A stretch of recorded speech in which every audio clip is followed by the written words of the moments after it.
years old. And as you might have guessed, the story goes here because the teddy bear reappears while they're unpacking their new house and the cycle continues all over again.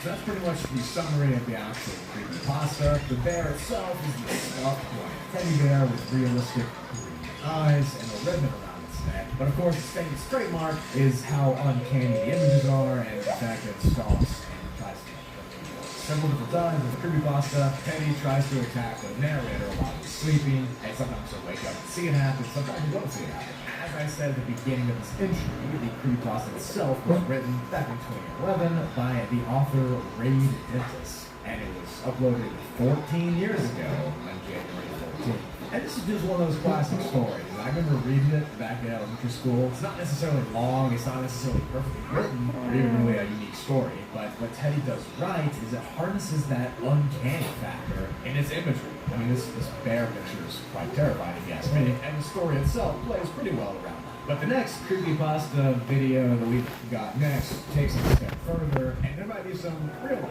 danger involved. Drama ito. SP. Moving on further into the nostalgic creepypasta rabbit hole is the Blank Room Soup video from way back in 2005. Now, you all have probably either seen the actual video or heard about it over the last decade at some point, but whatever the case is, this is one of the most disturbing original videos that I remember watching as a kid. And it starts rather mundane.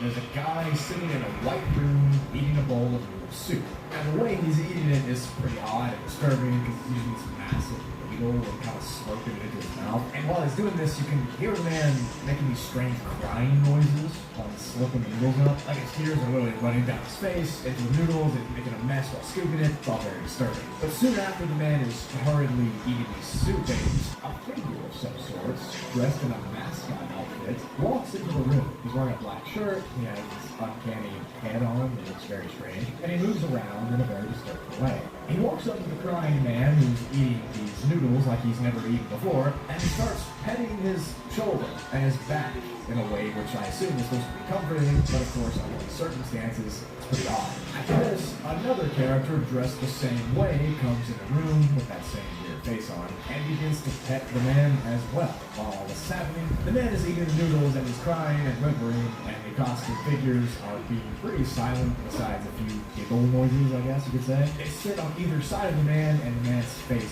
blurred, but you can still see it's kind of an uncanny picture we're looking at here. And beyond this initial video, others have been released over the years with similar vibes and premises. Sometimes the crying man eats the noodles too fast.